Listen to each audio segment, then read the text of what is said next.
Hey there, it's Boots Owen here. This is a Candy tumble dryer, a Grando 8 kilo GOV 580C. I found it yesterday.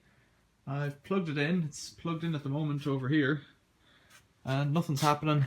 So I'm gonna take it apart and have a look and see. When I found it, it was out in the rain. You can see there's some moisture and dust on it there that's been washed through. So it shouldn't really make any difference to the insides. I have a feeling it was probably broken before it was put out, but there's nothing happening. There's no lights coming on. When you turn it on, that should all light up, I imagine. So I'll get the top off and take a look. So there's 3 screws holding the top on, and when I took them out, they were all a bit loose, so it looked like someone had been in here before. It's quite dusty, but it doesn't look like anybody's been at it. The bearing might be a bit ropey in there.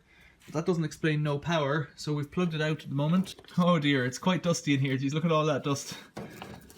I wonder what the element's like before I even bother.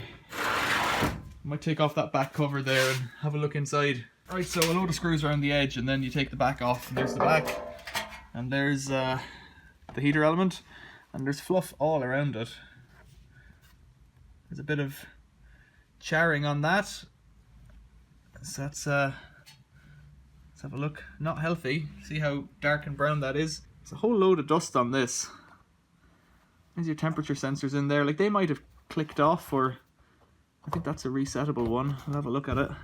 Everything's caked in dust. Like, a machine really shouldn't do that.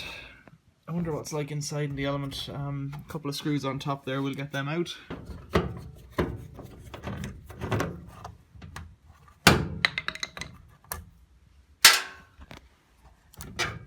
Lifts up, looks out. Look at that. I don't know if that's been on fire, but it's certainly charred. Certainly scorched. That's not healthy at all. You can see the brown marks around there. Bit of scorched lint there on the edge. There's a lot of dust in it. Doesn't explain why it won't turn on. We'll get a vacuum on that. We'll get a bit of a suck on it and see. Okay, so the power comes in through the plug. Goes through a filter over here. I'm guessing that's for the motor.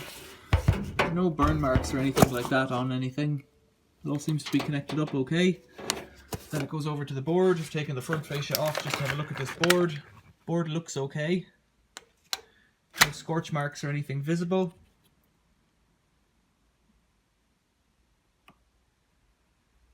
It all looks okay. So I'm going to put it back on. The other thing I need to check is just check the fuse in the plug, because that's an obvious point of failure that sometimes catches me out. Okay, so I've snapped the board back into the fascia, and we're still getting nothing there with the power turned on. It's not wet, obviously, because it was dry, but the power comes in, so the fuse was okay. I need to check for voltage coming in here, I guess. Voltage comes into this rotational switch. This thing here is the rotational switch on the front. Let's put a voltage test on it. Okay, so I've got it switched off at the mains before I start dicking around here. Let's put that on for voltage, like that. Stick these in here. Power's still off. Let's just see if that does anything when I turn it on. Oh, before it fell apart there, we were getting 200 and odd off it. Yeah, okay, so there's power coming to the board. Power's off. Put this back together. So there's something wrong with that board. In that case, if it's not lighting up and nothing's happening. I wonder if there's some kind of a fuse. Now there's a bit of moisture on that actually. I wonder if it's damp in there. Just plug it out again. Tip this out. Just those little tabs on it. Okay, so we'll have to have a better look at this board. Looks like we can open up this switch. Maybe I will.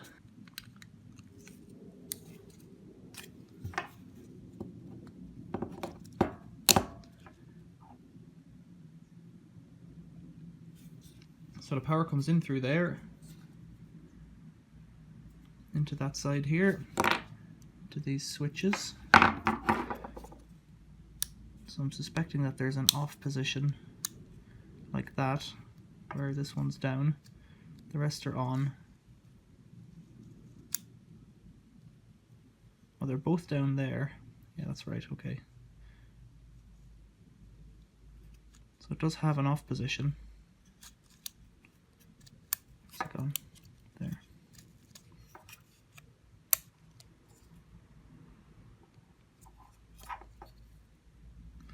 soldered in. There's a bit of moisture in it. These pop out. Bend them up. I'm not really worried about this because I didn't spend any money on it, and if it doesn't work, it doesn't work. It's going straight in the scrap. Let's pull out that blue ring. Pull out this switch if I can. It's stuck on the other side. Pull that out.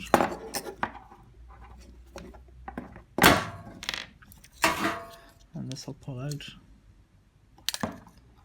Little contact rings there doing different things.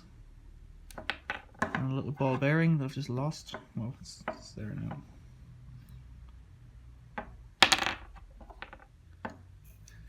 It all looks okay. Little tiny fingers. Hard to imagine that they take 220 volts, but they must. And then they distribute the power off around the board. I can test it for continuity here.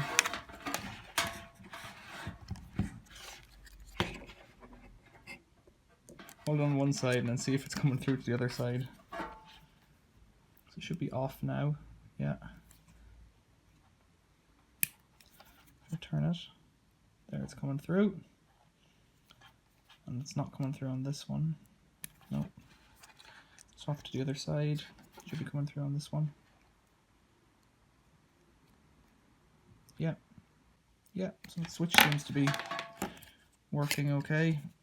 It's a strange one. Okay, well I'll have a look for a board online. I'll have a look at the machine, so I want to see if there's any recalls on it. It's a Bitron 405950. And what was the machine called?